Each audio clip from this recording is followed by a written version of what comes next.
जो श्लोक करके आज की कक्षा को विश्राम करते हैं।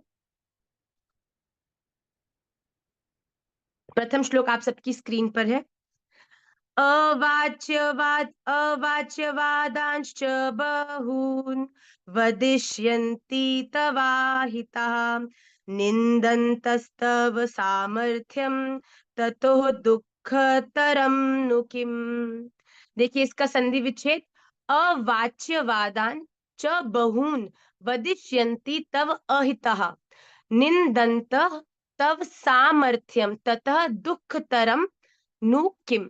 तब मतलब तेरे अहितः वैरी लोग, मतलब तुम्हारी ओपोनेंट टीम में जो लोग खड़े जो तुमसे वैर करते हैं, तुम्हारे दुश्मन, तब तेरे सामर्थ्यम, सामर्थ्य की मतलब तुम्हारी कैपेबिलिटी की, निंदन्तः निंदा करते हुए, ततः उससे निंदा करते हुए, बहुन बहुत से, अवाच्य वादांत बहुत से न कहने योग्य वचन, च भी वदिष्यंती कहेंगे, ततः उससे दुख तरम अधिक दुख, नु और किम क्या होगा। यहाँ पे अर्जुन को भगवान समझा रहे हैं कि मेरी बात बड़े ध्यान से समझो। अगर तुम्हारे पास कोई गुण है और अगर तुम उस गुण का सही समय पे प्रकाश नहीं करो, तो सब लोग क्या सोचेंगे कि तुम अवगुण, तुम्हारे ये तुम्हारा गुण ही नहीं है, मतलब तुम इसकी कैपेबिलिटी नहीं है, तुम्हारे में वो सामर्थ्य नहीं है। पर क्या आपको लगता है कि युद्ध न लड़ने की सामर्थ्य अर्जुन में नहीं है?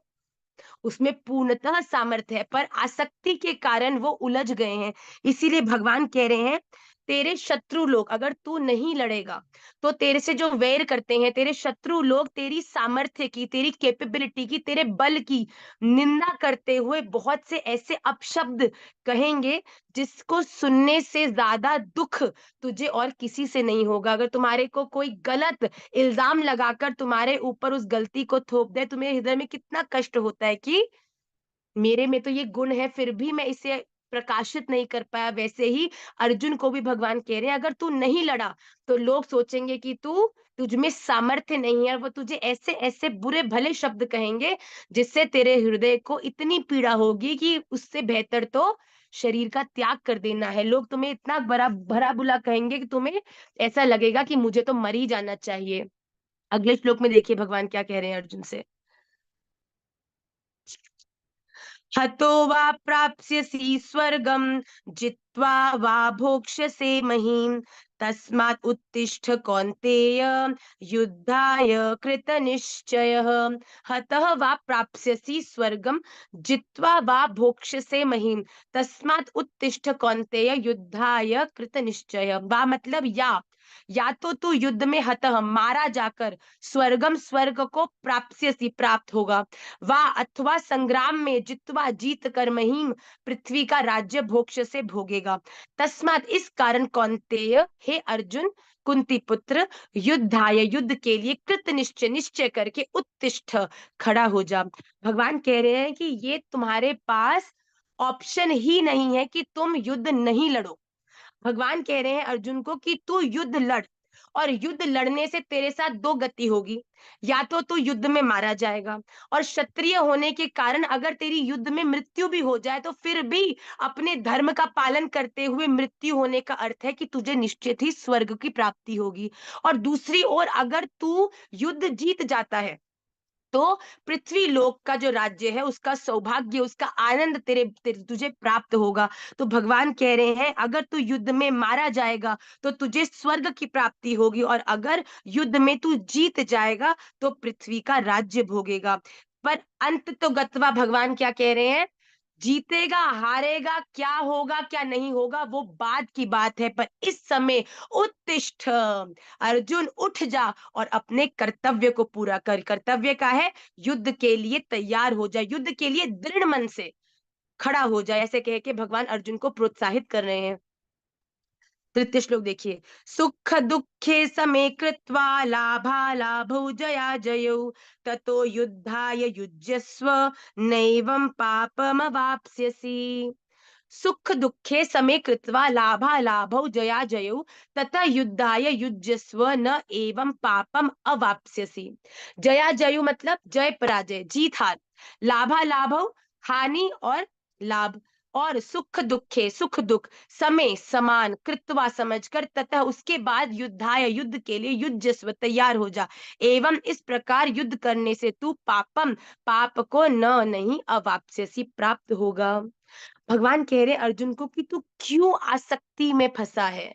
अगर तू आसक्ति में फंसेगा, अगर तू अटैचमेंट में फंसेगा, तो अटैचमेंट के कारण जो भी तू निर्णय लेगा उसका फल तुझे भोगना पड़ेगा। पर यहाँ भगवान कह रहे हैं कि तू युद्ध को अटैचमेंट के कारण मत लड़, तू युद्ध को अपना कर्तव्य समझ के लड़, और फिर इससे होने वाली लाभ हानि, जय विजय, सुख दुख, इसको तू सम दृष्टि से देखकर कि मेरे साथ जो भी होगा वो राधा रमन जी की जैसी इच्छा होगी, मैं जीतूंगा हारूंगा, सुख मिलेगा दुख मिलेगा, उससे मेरा कोई लेना देना नहीं है। जो मेरा कर्तव्य है वो ये है कि मैं अपनी ड्यूटी को पूरी पवित्रता से निभाऊं। तो यहाँ भगवान कह रहे हैं जय पराजय, लाभ हानि और सुख दुख को समान देखकर, उससे अटैच ना होकर कि इससे मैं जीतूंगा या मैं हारूंगा, इससे लोग खुश होंगे या इससे मैं दुखी होऊंगा, इन सब कैलकुलेशन में न फंसकर तू युद्ध में लग जा, अपने कर्तव्य को करो, अपनी ड्यूटी को करो। इस प्रकार युद्ध करने से तू पाप को प्राप्त नहीं होगा। जब तुम्हारी ना लाभ में अटैचमेंट है ना हानि में, ना तुम्हारी सुख में अटैचमेंट है ना दुख में, इसका क्या अर्थ है कि तुम्हारे द्वारा किया हुआ कर्म का जो फल है उसमें जब तुम्हारी अटैचमेंट ही नहीं है, जब तुम वो हर एक चीज को राधा रमन जी को ही समर्पित कर रहे हो, तो भगवान कह रहे हैं इस प्रकार वो प्रत्यक्ष रूप से करते हुए कर्म को तुम ही दिखोगे, पर वो तुम्हारा कर्म नहीं माना जाएगा। तो अर्थात उससे होने वाले पुण्य या पाप दोनों को ही तुम प्राप्त नहीं होगे, तुम केवल मुझे ही प्राप्त होगे। इसलिए अगर भगवान को प्राप्त करना है तो कैलकुलेशन में बुद्धि को उलझाना बंद करिए, केवल अपनी ड्यूटीज को परफॉर्म करिए। एषा ते भीहिता सांख्ये बुद्धिर्योगे त्विमां शृणु, बुद्धया युक्तो यया पार्थ कर्म बंधन प्रहास्यसि। सॉरी, यही तो श्लोक है ना? क्षमा चाहूंगी, अगला श्लोक आ गया। एषा ते विहिता सांख्ये बुद्धिर्योगे त्विमां शृणु, बुद्धया युक्तो यया पार्थ कर्म बंधन प्रहास्यसि। एषा ते अभिहिता सांख्ये बुद्धि योगे तु इमां शृणु, बुद्धया युक्त यया पार्थ कर्म बंधम प्रहास्यसि। पार्थ, हे पार्थ, एषा यह बुद्धि बुद्धि ते तेरे लिए सांख्य ज्ञान योग के विषय में अभिहिता कही गई, तू और अब तू इमाम इसको योगे कर्म योग के विषय में श्रेणु सुन, यया जिस बुद्धया बुद्धि से युक्त युक्त हुआ तू कर्म बंधम कर्मों के बंधन को प्रहास्यसि भली भांति त्याग देगा, यानी सर्वथा नष्ट कर डालेगा। यहाँ भगवान अर्जुन को वो उपाय बता रहे हैं जिससे अपने जीवन में करते हुए कर्मों के द्वारा भी तुम कर्मों के इस कर्म बंधन में नहीं उलझोगे। ये बड़ी जोर की बात है। कर तुम ही रहे हो, खा भी तुम रहे हो, चल भी तुम रहे हो, काम भी तुम कर रहे हो, पर ये करते हुए भी इनसे होने वाले फल में तुम्हारी कोई भी आसक्ति नहीं होगी, मतलब इससे होने वाले रिजल्ट में से तुम अनअफेक्टेड हो। तो भगवान कह रहे हैं जो व्यक्ति केवल अपनी डूइंग पर ध्यान देता है, डूइंग से रिजल्ट क्या होगा उसमें अटैच नहीं होता, वो ही कर्म योगी है, वो ही सबसे सहजता से मुझे प्राप्त करने वाला है। भगवान क्या कहते हैं, ये समबुद्धि, समबुद्धि मतलब अपने जीवन की हर परिस्थिति में हम इक्वल हैं, हम ना खुश हैं ना हम दुखी हैं, ना हम हानि से भयभीत हैं ना हम लाभ से अटैच्ड हैं। तो भगवान कहते हैं जो अपने जीवन में इक्वल होके सम, अगर मेरे साथ अच्छा हो रहा है तो राधा रमन जी की बड़ी कृपा है, अगर मेरे साथ अच्छा नहीं हो रहा तो निश्चित ये मेरे द्वारा दिखने में मुझे अच्छा नहीं लग रहा, पर कहीं ना कहीं राधा रमन देव जी मेरे जीवन में इसे घटा रहे हैं, तो सूनर और लेटर ये मेरे लिए अच्छा ही होगा। इस दृष्टि से जब लाभ और हानि अच्छे बुरे को हम लोग देखने लगते हैं, तब जीवन में समता आने लगती है, मतलब कि हर सिचुएशन हमें श्री राधा रमन देव जी की कृपा का अनुभव कराता है। ये सम बुद्धि तेरे लिए सांख्य योग में कही गई, और अब तू इसको कर्म योग के विषय में सुन। जिस सम बुद्धि से युक्त हुआ तू कर्म बंधन का त्याग कर देगा। कर्म योग मतलब वो योग जो आप करते हो, आपके योग आपके कर्मों के द्वारा किए हुए योग को ही कर्म योग कहा गया है। तो भगवान कह रहे हैं अपने कर्म योग के द्वारा, भगवान समझा रहे हैं कि अपने जीवन में किए हुए कार्यों में समता है। हम बायस नहीं हो, हम इन्फ्लुएंस नहीं हो। जो हमारे अच्छे हैं उनके संग अच्छा करें, पर जो हमें पसंद नहीं है उनके साथ हम बुरा करें, उनका हित करें, ये समता नहीं है। अपने जीवन में हर एक को हम श्री राधा रमन देव जी का ही परिकरी देख उस दृष्टि से हम जीवन में सबके लिए अच्छा करने का प्रयास करें। अगर वो हमारे संग बुरा करता है तो वो राधा रमन जी को निपटने दो ना।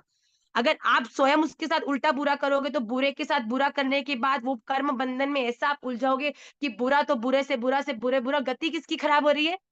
जो कर रहा है उसकी तो हो ही रही है, पर उसके चक्कर में तुम्हारी और गति खराब हो रही है। पर जिस दिन आपने ये सोच लिया कि कोई मुझ मेरे साथ कैसा भी करे, पर मैं अपने जीवन में किसी के साथ बुरा नहीं करूंगी, क्योंकि मेरे जीवन में किया हुआ हर काम किसी के लिए नहीं बल्कि मेरे राधा रमन लाल के लिए है। उस दिन से आपके जीवन में बड़ी सुंदर छटनी प्रारंभ हो जाएगी और हर कर्म सहज हो जाएगा। नेहाभिक्रम नाशोस्ति प्रत्यवायो न विद्यते स्वल्पमप्यस्य धर्मस्य त्रायते महतो भयात्। न इह अभिक्रमनाशः अस्ति प्रत्यवायः न विद्यते स्वल्पम अपि अस्य धर्मस्य त्रायते महत भयात्। इह मतलब इस कर्म योग में अभिक्रमनाशः आरंभ का अर्थात बीज का नाश न नहीं अस्ति है। प्रत्यवाय उल्टा फल रूप दोष भी न नहीं विद्यते है, बल्कि अस्य इस कर्म योग रूप धर्म का धर्मस्य स्वल्पम थोड़ा सा अपि भी साधन जन्म मृत्यु महतः महान भयात भय से त्रायते रक्षा कर लेता है। यहाँ भगवान कहते हैं मनुष्य लोक में इस समबुद्धि रूप धर्म के आरंभ का नाश नहीं होता। मतलब कि जो व्यक्ति अपने जीवन में समबुद्धि रूपक योग तप को विद्यमान कर लेता है उसका कभी विनाश नहीं होता। वो जीवन में जब ना कुछ अच्छा कर रहा है ना कुछ बुरा कर रहा है, वो सब कुछ राधा रमन कर रहा है। आप ये मान लो, जब हर चीज राधा रमन जी का ध्यान करके है तो हर चीज राधा रमणीय है। और जब चीज राधा रमणीय हो जाती है तब वो गुणातीत हो जाती है। वो सात्विक राजसिक तामसिक गुणों के जो ये त्रिवेणी है इससे परे जाकर वो भगवतीय हो जाती है। और जब कर्म भगवत भगवत स्वरूप हो जाते हैं तब वो आपको कर्म बंधन में बांध ही नहीं सकते। तो भगवान कह रहे हैं कि जो समता रूप योग अपने जीवन में करते हैं उनका कभी नाश नहीं होता, क्योंकि इस अनुष्ठान का देखो, इसको भगवान अनुष्ठान कह रहे हैं। मतलब ये तप है, ये एक संकल्प है कि मैं अपने जीवन में सबके साथ अच्छा रहने का प्रयास करूंगा। आज ही शुरू करो। कोई गंदा बोलता है बुरा भला बोलता है, उसकी गति है, उसका रजिस्टर है, उसके कर्म लिखे जा रहे हैं भैया। उससे इन्फ्लुएंस होके तुम अपना रजिस्टर काहे खराब कर रहे हो? मेरी हैंडराइटिंग बड़ी अच्छी है, दूसरे व्यक्ति की बड़ी गंदी है, उसकी गंदी हैंडराइटिंग देखिए अगर मैं भी गंदा लिखने लग जाऊं तो उसको तो जीरो मिलेगा ही मिलेगा, साथ में मेरे को और जीरो मिल जाएगा। भैया काहे तुमको जीरो लेना है जब तुम्हें 100 में से 100 मिलने वाली तुम्हारी पात्रता है? क्यों दूसरों से इन्फ्लुएंस होके अपनी गति अपने कर्म बंधन को में उलझ कर तुम अपनी गति को खराब करते हो? तो भगवान कह रहे हैं कि जो समता अपने जीवन में प्रयास करते हैं लाने की, उनका उल्टा फल भी नहीं होता। मतलब आपके जीवन में दुनिया के द्वारा कर दिखने वाला कोई ऐसा कर्म जो आपके हिसाब से सही है भगवान का दर्शन करके, पर दुनिया अगर उसको गलत भी समझ रही है, फिर भी भयभीत नहीं होना, क्योंकि वो भगवान को ध्यान करके किया हुआ उल्टी चीज भी तुम्हें सही फल ही प्रदान करने वाली है। कोई तुम्हें उसका नेगेटिव, कोई पाप को तुम प्राप्त नहीं हो सकते। और इसका थोड़ा सा भी अनुष्ठान जन्म मरण रूप महान भय से आपकी रक्षा कर लेता है। कहते हैं कि जिसने अपने जीवन में भगवान का ध्यान करके हर कर्म को करना शुरू कर दिया, इसका अर्थ है कि वो निश्चित ही इस जन्म और मरण रूपी भय से कि ओहो मैं मर जाऊंगा तो आगे मुझे क्या जन्म मिलेगा, मैं आगे कहाँ जाऊंगा, मेरी क्या गति होगी। जब राधा रमन जी को सब समर्पित ही कर दिया तो फल स्वरूप भी हमें राधा रमन जी की ही प्राप्ति होगी। इसी भाव से हमें अपने जीवन के हर कर्म को राधा रमन जी की प्राप्ति करनी है उनकी चरणों की सेवा चाहिए, श्री जी की सेवा करनी है, तो अपने जीवन के हर एक कर्म को ठाकुर जी को समर्पित करने का अभ्यास प्रारंभ करो। हर एक निर्णय में राधा रमन जी से सजेशन मांगो। हम घर के पत्नी से सजेशन मांगते हैं, बच्चों से पूछते हैं, हर एक से पूछते हैं, वो भी अपने एक्सपीरियंस अनुसार हमको सही गलत निर्णय लेने की प्रेरणा देते हैं। पर वो जो इन सब निर्णयों के मास्टर हैं, जो वास्तविक रूप से जानते हैं कि हमारे लिए क्या हितकारी और क्या अहित है, जब हम उनकी शरणागत होंगे, जब उनसे पूछेंगे, तब हमारे जीवन में किसी भी प्रकार का भय नहीं रह जाएगा। जब हमें पता है कि हमारी लगाम श्री राधा रमन देव जी ने पकड़ रखी है, फिर काय की चिंता। न खाने की, न पीने की, न जीने की, न मरने की, न सोने की, न जगने की, न रोने की, न हंसने की, हमारे हैं राधा रमन, हमें किस बात की चिंता। राधा रमन जी के चरणों में शरणागति आपको भयभीत करती है, आपको इस दुनिया के प्रति निडर कर देती है। तुम्हारी क्या पात्रता कि तुम मुझे लाभ या हानि प्रदान करोगे? मेरी लगाम तो मेरे राधा रमन लाल ने पकड़ रखी है। अब वो मुझे गिराए उठाए दे नहीं दे, वो सब उनकी इच्छा। वो जो करेंगे वो मेरे लिए श्रेष्ठ ही होगा। इस प्रकार जीवन जियो जियो। मैं बता रही हूँ, जीवन ऐसा मस्त हो जाएगा, दुनिया हैरान होगी कि इतनी प्रतिकूलताओं में भी ये आनंदित कैसे है। और आप सोचोगे कि इतनी अनुकूलता से भरा जीवन राधा रमन जी ने मुझे कैसे दे दिया है। यही बात है, कई लोग बाहर की प्रतिकूलताओं को देख के अंदर परेशान हो जाते हैं, पर कई लोग अंदर के आनंद से इतने परिपूर्ण हो जाते हैं कि बाहर की प्रतिकूलता उन्हें प्रतिकूलता लगनी ही बंद हो जाती हैं। अपनी दृष्टि में परिवर्तन करो, राधा रमन जी के चरणों में पूरी तरह से मर जाओ, पूरी तरह से गिर जाओ, पूरी तरह से झुक जाओ, बात बन जाएगी। केवल यही ध्यान रखना है कि राधा रमन हमारे जीवन की हर एक क्षण में हमारे साथ रहें। आइए आज के पांचों श्लोकों का हम उच्चारण करें, उसके बाद कक्षा को विश्राम करेंगे। मैं क्षमा चाहती हूँ, आज कक्षा 1.5 घंटा लंबी हो गई। जल्दी से हम उच्चारण करेंगे। अवाच्य अवाच्यवादांश्च बहून् वदिष्यन्ति तवाहिता, निन्दन्तस्तव सामर्थ्यं तथो दुःखतरं नु किम्। हतो वा प्राप्स्यसि स्वर्गं जित्वा वा भोक्ष्यसे महीम्। तस्मात् उत्तिष्ठ कौन्तेय, युद्धाय कृतनिश्चयः। सुख दुःखे समे कृत्वा लाभालाभौ जयाजयौ, ततो युद्धाय युज्यस्व नैवं पापमवाप्स्यसि। एषा ते विहिता सांख्ये बुद्धिर्योगे त्विमां शृणु। बुद्धया युक्तो यया पार्थ कर्म बन्धन प्रहास्यसि। नेहाभिक्रमनाशोऽस्ति प्रत्यवायो न विद्यते, स्वल्पमप्यस्य धर्मस्य त्रायते महतो भयात्। श्री राधा रमण लाल की जय।